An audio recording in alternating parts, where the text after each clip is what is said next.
Today, I would like to invite Andreas Beust, called Andy for me. So he is a CEO of the German CRO GCP Service. It's a great pleasure, Andy, to have you here in my podcast. And today, I would like to speak with you about the situation of the CRO worldwide, the current situation with LIA, AI, and so on. So welcome.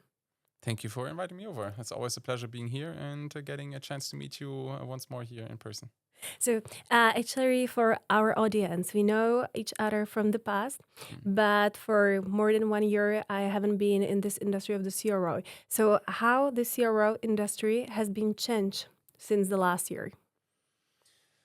I think overall, what we are observing at our size, so for reference, we are like early, mid-sized contract research organization, 6 offices, 110 people. So if I look from my space and people that we are collaborating with and that we are familiar with in Germany and Europe and beyond, what we see is a tendency to reconcile and buy up a lot of the smaller CROs that have found it difficult over the last years to maintain a healthy business environment, because a lot of our clientele requires heavily on external funding, and the external funding environment has been harsh over the last years, particular with increase in inflation, the Russia attack against Ukraine. That has been, I think, priming or accelerating a reconciliation that we already see, so that you have more, let's say, pan-European, especially now from a European perspective, CROs that jump a little bit higher artificially into the mid-sized range to be a bit more competitive for the larger global players that still continue to run a lot of the studies. And I think that has impacted a lot of businesses. I know a lot of smaller CROs that have not been able to sustain business, have been bought up. And of course, there's a lot of uncertainty also in this year. Very Mhm. unfortunately, it has not really quieted down in the way that we probably all Mhm. hope for. And that's what I observe at the moment. And then, of course, there is the technological shifts that are currently happening that are creating uncertainty. And it's a phase of reorientation, and that always leaves opportunities to grow, opportunities to fail, and it's an exciting time. You mentioned that there is this influence of the technology. You mean the artificial intelligence? Yeah, I don't know to which extent you have exposure to that, but Mhm. at least probably once a week or twice a week, there is a new company with a new product or Exactly. tool Exactly. in which Exactly. they say, we have reworked how Mhm. clinical research works, and we are now leveraging artificial intelligence in our tools to support whatever. And then usually the detail is a little bit lackluster, but there's a lot of movement, there's a lot of player moving in, and there's a lot of promises being made. And I think the verdict is yet out as to whether they'll be kept or not and how useful it actually is. But certainly, we are looking at a lot of optimization potential in these processes, and also with the help of technology. And there's a lot of movement in here. If we speak particularly about the GCP service, Mm. so where you are using the AI in your services or in your work and workflow. hmm So I think the primary points of support are one in language based, like document creation. So everything that you do has to be documented in clinical research, and you have to have a lot of like plans and documents. There's a lot of things that are being written, and the writing process itself can largely be supported by artificial intelligence. It prevents a little bit of errors occurring that are simply based on duplication of information that is inconsistent, for example. It helps elevate the language standard a little bit. We have a very diverse team at GCP Service, but very few native English-speaking people, although English is the main language we work in, and so artificial intelligence really helps there. So language-based tasks can be supported. I'm not saying you replace the people, you replace the thoughts, but they can really be supported and streamlined. And then on the other side, the data flow and managing of data really benefits from artificial intelligence as well. But I think there we are not as far as I think we could be. but programming, from statistical analyses, from statistical monitoring and triads, the data overviews that we create, I think here artificial intelligence can also strongly be leveraged. Now, we have also run pilot projects with different tools where, for example, the promise is basically you throw in a protocol and you get a statistical analysis plan and an analysis, or you create your database from it. And here we have tested quite a lot of different systems. And I have to say that mostly I feel the output is lacking behind what the promise is. And the reason is that the easy 80%, which is maybe 20% of the work, but it's you get 80% of the volume done, that is quickly done. But the study specific details where you really need someone to think about what's going to happen in your trial, which has a level of complexity to it, that I don't think is covered too well yet. Now, it could be that it's just the tools that we are using, that we have tested so far, or it could be that it's a development of, let's say, another 1 or 2 years at the speed that we are currently developing. So I have hope that this will be streamlined and a lot of the processes that don't really require a lot of like mental load can be automated, but there will still always be a lot of processes that are impacted by experience, by understanding, by putting knowledge into context. You extremely well mentioned these experience and the knowledge, because what I experienced lately is that companies like smaller medical device companies are using ChatGPT for writing study documents, like informed consent form, protocols, and so on. So do you think that that might have a significant impact on your work or on the data which after the companies they will received? So we have seen, I mean, I get a lot of requests for new projects, and I have seen enough synopses where I clearly can tell that this is entirely generated by an AI. And I can take it as so I look at it and I see that the core idea was input into an AI, and it made it put fluff around the idea. And probably someone spent a little bit of time reviewing what it is. And I need to extract the core, but then discuss the details because probably they weren't well thought through. This is what I see a lot in these requests.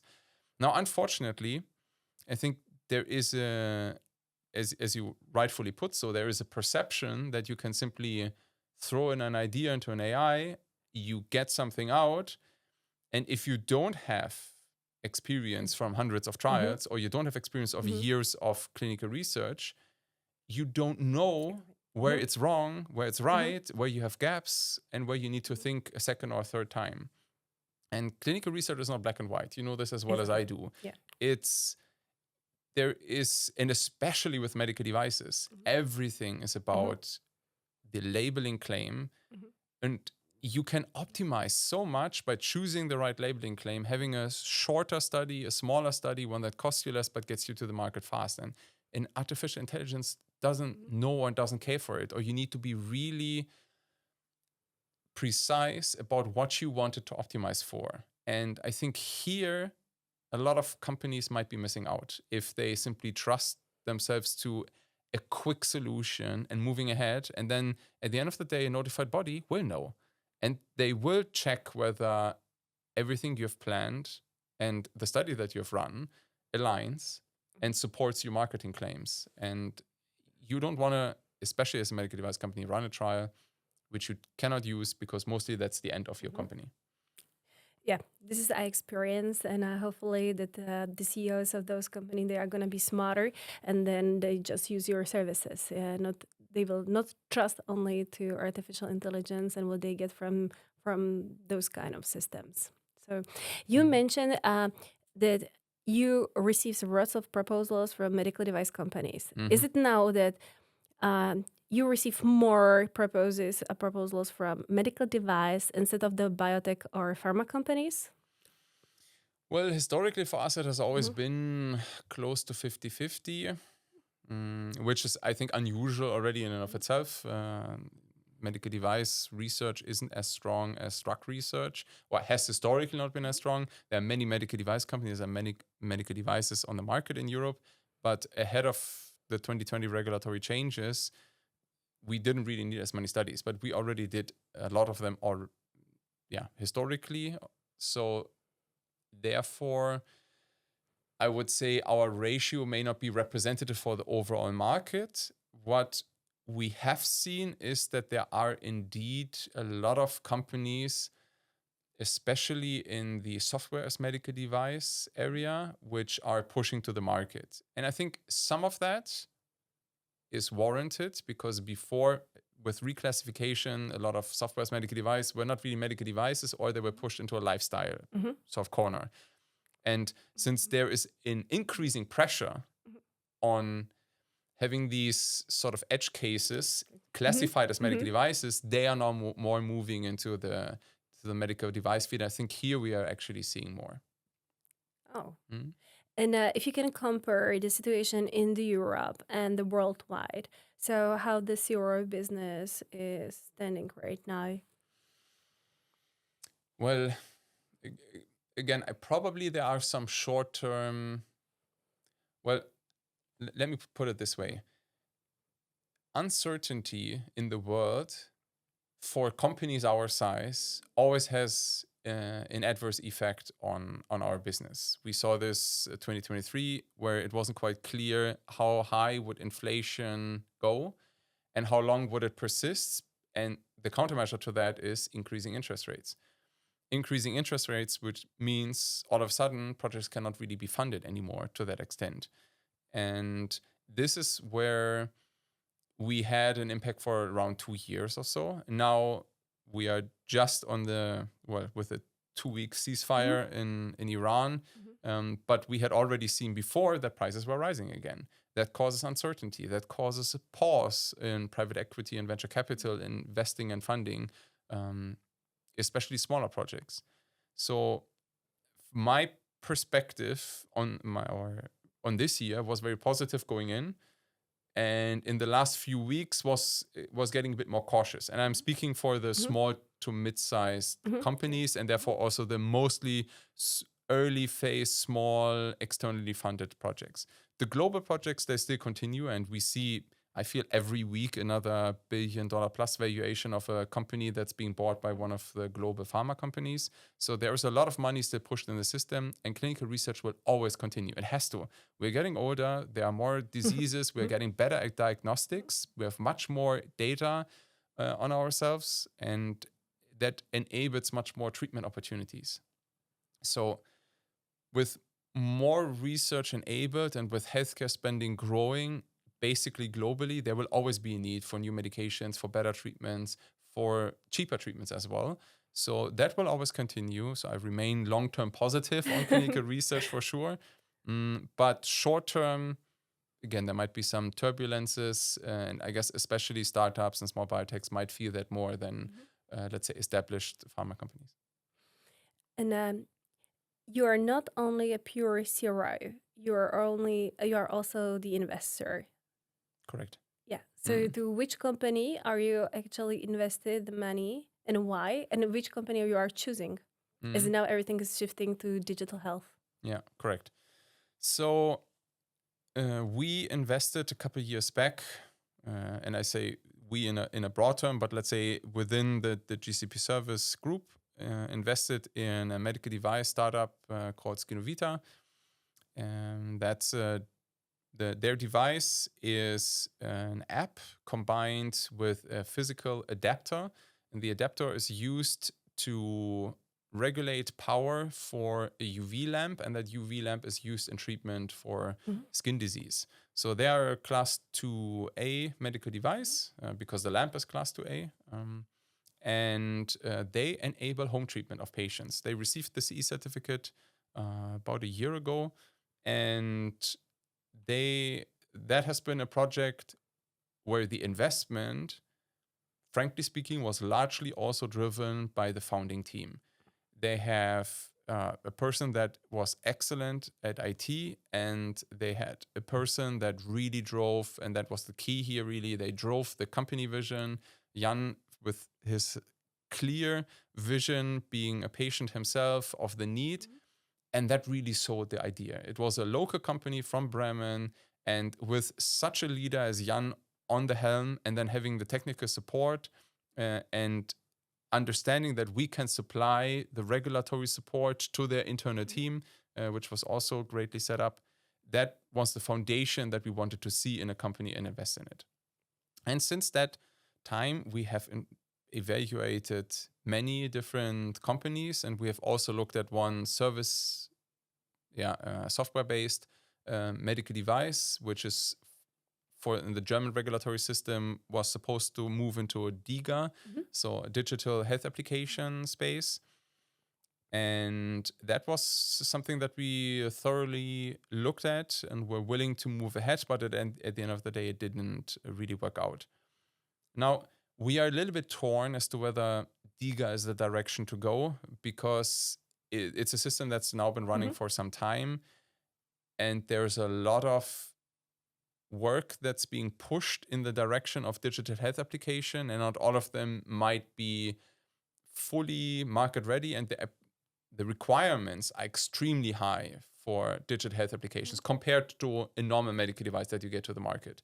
Randomized controlled trials is the default, which is very unusual for medical devices, especially smaller and software-based ones. So it comes with its own hurdle, and maybe the system will change a little bit. So we are cautiously evaluating it, but nevertheless, we are still looking primarily for the right team behind the idea. The execution is what matters.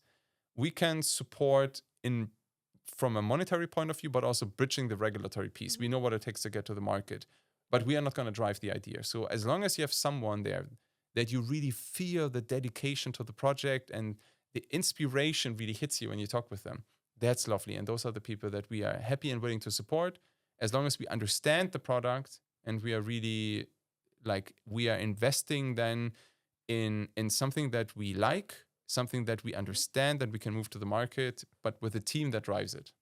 I fully agree. And I think that nowadays, with this huge amount of the new application every single day, even the owners of those company have no clue why they are in which part they are different than the others. So it's very, very hard to even distinguish. Yeah, I always compare it with this health supplements, like nutrition supplements, that you have a million of the magnesium, you don't know which one you can choose.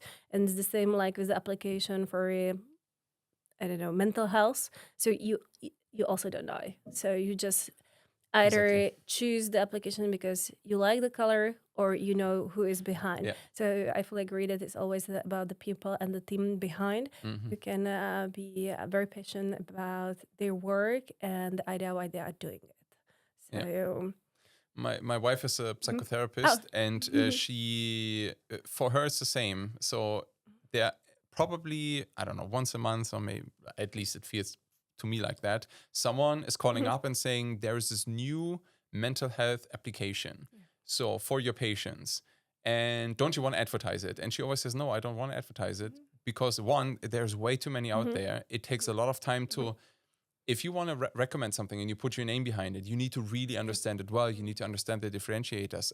This is not possible unless you put a tremendous amount of work in it, because everyone is really very supportive of their own ideas and of their own differentiators. But if you look at the spectrum of applications that are being brought towards her, and saying that we can do this and we can do that, and we have a specialty here and we cover this element, or you should use us for these patients, it's at the end of the day, you would have to trust someone that wants to sell you their product. But the differentiator is not really clear. And we evaluated an app, and 4 similar apps. So I asked my wife, or I told my wife, because it was in her domain, and she could come back and said here, look, these are all the flyers I have from other companies that do exactly the same thing.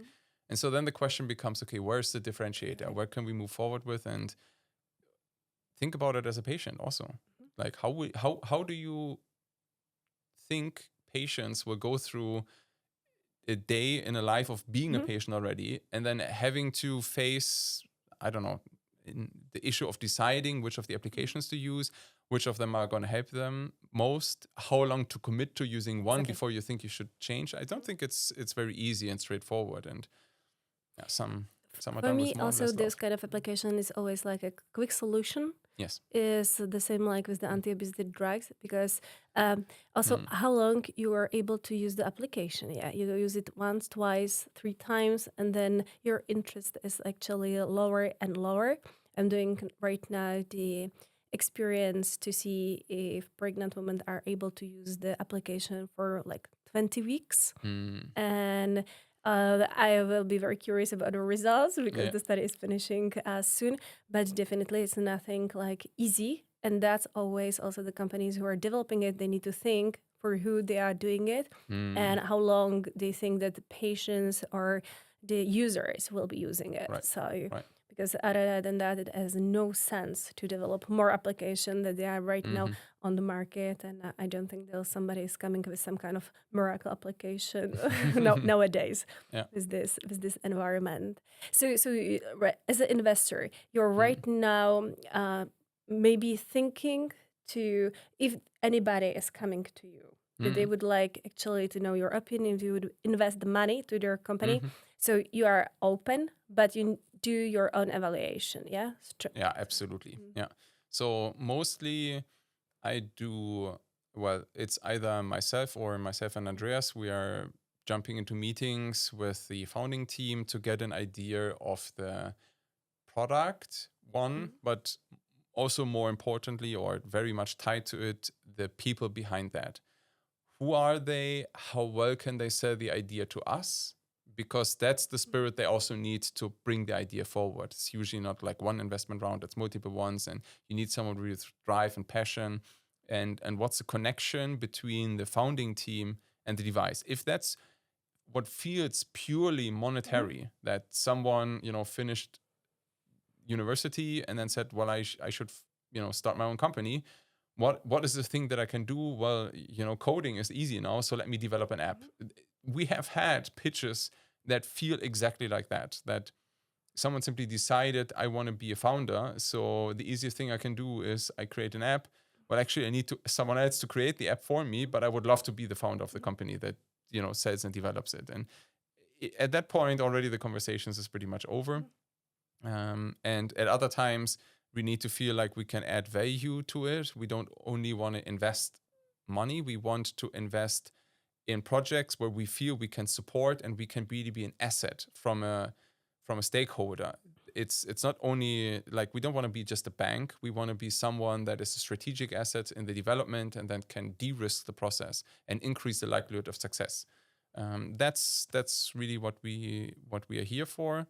And yeah, otherwise it's always, I think, great to see what ideas are out there.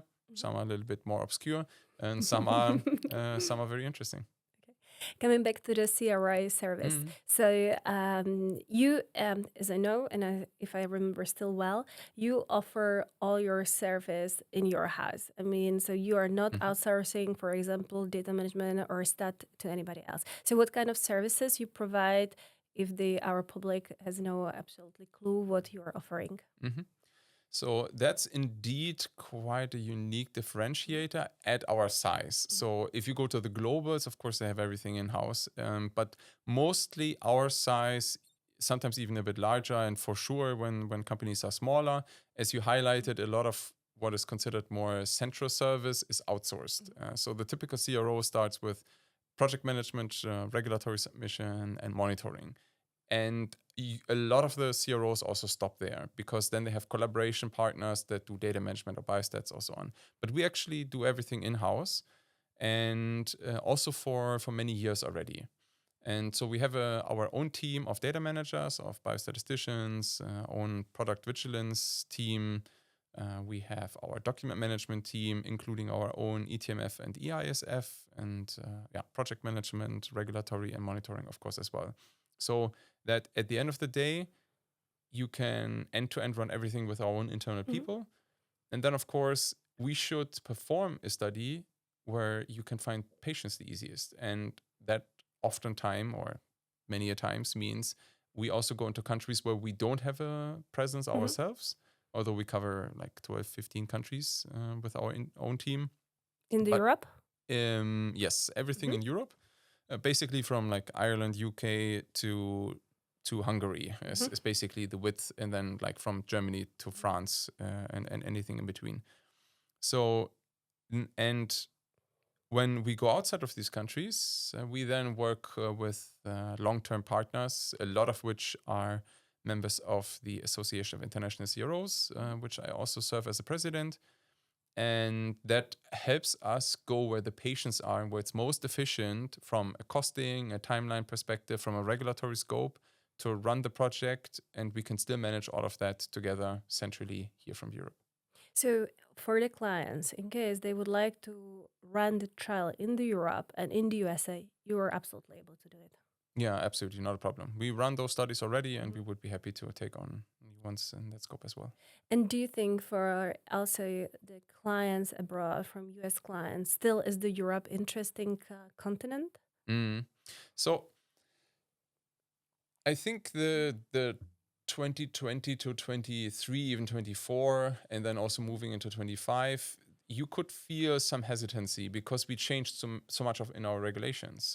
For drug trials, it was a new clinical trial regulation that centralized the process, and no one really had a lot of experience with it. And uncertainty sort of dissuades people from coming to a place. The costs are, I feel, secondary. I mean, this is hard to say, but because costs are always important. But from my perspective, costs are secondary to certainty.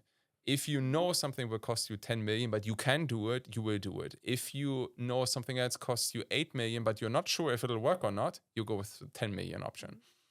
Just like as an example. And so I think this is what sort of like swayed off US clients from going to Europe for a time, unless it was relevant for their regulatory strategy or they had enough familiarity and said, we still want to push for it. And on conferences I've been attending as of late, that mindset has shifted a little bit. And there was a little bit more positivity towards the European Union, more reliability. And we could also see over the last 2 years, a lot of changes were implemented that were also meant to make the process, 1, easier, and 2, more predictable, and 3, a little bit faster, especially when you look at single European country submissions being expedited and so on. And so if you then look at the overall scale and say Europe is, let's say, half the cost of the US, then all of a sudden you get an incentive on top of that. So once reliability increases and monetarily Europe still offers exceedingly good quality, but at a much cheaper price than the US, then it's really interesting for people coming from abroad and saying that part of my data will be gathered in the US, part of my data will be gathered in Europe. Yeah, but always there is a question, or there is this afraid for the clients that Europe has many different status, languages. So how you will be able to manage all of that? Yeah, for most of clients, the US, it's very easy. So that's you don't think that that's a disadvantage for the Europe? For sure, it's a disadvantage. I think if we had in official English is fine in all countries statement, and if we didn't need patient-facing data or the documents in local language, which we always will, and so that will not change, of course it would be easier. So this is a disadvantage. And even with the centralized system, I know that we have different requirements in Germany, to France, to Spain, to Poland, to Czech Republic. The differences have really decreased, and that's positive. But I'm not going to be here and pretend that Europe is not, from a regulatory perspective, a little bit more complex. Now, this impacts the first, well, let's say 6 months of your trial. 2 months preparation, 4 months for submission. That's something for a multinational trial, which you can pretty much expect in Europe. So yes, this is that 6 months versus maybe 4 months in the US, from like really start to regulatory approval. And then you have, in the US, you have your large population that you can enroll across the United States in one go. In Europe, you have one approval for all countries you submitted, and probably the patient population that you're looking at will at most be comparable unless you really include a lot of European countries. So it does come with an added complexity. It does come with additional effort. A lot of the effort is offset by difference in costs for the submission process itself, for the staff to manage it. So that's there, but I can understand the hesitancy of going in Europe. I think it is much more reliable and much more straightforward these days than it was pre-centralized system. And there's a lot of great experience that we have in ensuring that it can actually work. Okay. So the clients, they don't need to be afraid. You will always find a solution how to make their clinical trials alive and Yes. successfully finished. I have a question. Do you have any kind of signal or marks how you distinguish that the study is going to be successful or not, or how difficult it's actually to plan and project the objectives for the study and points? Because sometimes it must be very, very difficult, and sometimes I think that even the clients has no clue what they are searching for. Yeah, I think so. The endpoints do come with difficulties, but I feel more often it's the inclusion criteria and the exclusion criteria that make or break a clinical trial. The basically perfectly healthy patient is usually, I mean, we all know the disaster. If you have 40 eligibility criteria or 50 or 60, there's some trials we have like 25 inclusion criteria, 30 exclusion criteria. Reasonably, you should anticipate that it's going to be very difficult for you to find even one patient, let alone enough to then establish statistically that your treatment works in the way that you planned with your sample size. Now, it is always a trade-off. The more broad you include a patient population, the smaller the differences between or your treatments are going to be, the ones that are relevant for the primary endpoint anyway. And so I can understand the consideration saying, but we want the perfect population because then we have the highest chance of showing a big difference, and that's great for us. But if you don't find those patients, it's not helping you anyway. So there is a lot of discussion and back and forth and really getting feedback from boots on the ground, people that actually see those patients and can understand what the risks associated with certain eligibility criteria are, and weighing that against the impact of maybe loosening some of those restrictions and including a wider population. And then you throw into the mix that you might not know what it does with the safety profile of your product. And you only have one shot. So I understand it's a pressure cooker. We have a lot of pressure that the study needs to be successful, and you want to optimize all of the ends, and you cannot optimize all of the ends. And I love it. Like it's challenging, yes, but I mean that's what makes our job so great, because it's not easy, because you really need to think hard about it. And of course, I would wish that developing a new product would be very easy and straightforward, and it's a fast process. We would all benefit from it. After all, we are all patients at one point or the other in our life. So, but getting to be a part of that journey and helping balance those opposing forces in a clinical trial is something I really find fascinating. And where do you see the clinical trials in 10 years? That's really interesting questions. I know, of course, of this prediction of clinical trials declining because we have, virtual twins.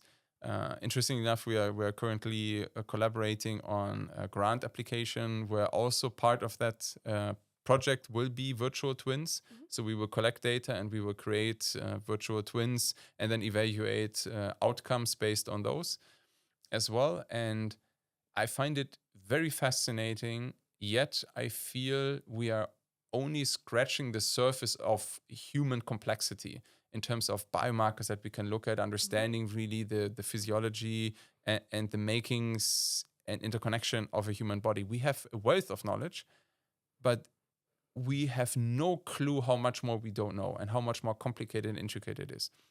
And that's why I think a lot will happen in terms of simulations and data and pulling together all of the different biomarkers that we have more and more and more of now, which will give us a much higher predictability and a decreased failure rate in the drugs that we develop and test. And that will ultimately bring down risks of development of all of our medications, which will bring down prices and which will make clinical trials much less risky. From a safety perspective, from a clarity of outcomes before we move in. We will not get rid of them entirely, at least for sure not in the next 10 years. Who knows what will happen in the future? I think a lot of stuff can happen. And probably this direction will move a little bit faster than regulators will. So the question is, when will regulators catch up and really allow that level of synthetic evidence to support your primary submission? So I think here in the next 10 years, we will see a lot of stuff, which will be very fascinating. And the last question, so where do you see yourself in 10 years? 10 years. Well, still with GCP Service, I think. Already now, I think sometimes I still do, for my personal opinion, I sometimes still do a little bit too much like admin stuff and general things. I would love to see that at that point I am consulting much more. So I'm consulting a lot already, but consulting much more. And also much like earlier involved in the development pipelines, both for medical devices and for drugs, in a consulting role, and really supporting entrepreneurs that are looking to embark on that journey in finding the right means and addressing the right questions at an early stage to help them develop further. This is something that I'm involving myself in more and more and more as time goes by, and I really love sharing that knowledge and that message. And I would like to do more of that and make that easier to access. I'm very much driven by the idea that clinical research should be easy, although it's a source of course, of providing work for 110 people at GCP Service, and beyond that, of course, in the wider industry. But it is so impactful for us that we should really make it accessible. And that's what I want to work on more. And in 10 years, I want to see that I have come a long way in making that happen, making more information more accessible, sharing more about clinical research, and providing information out there to help the development of new products, new devices reach the market with less risk. Great. So I wish you lots of success on your way to make your dream happen. Thank you for this interview. Thank you, Pavlina.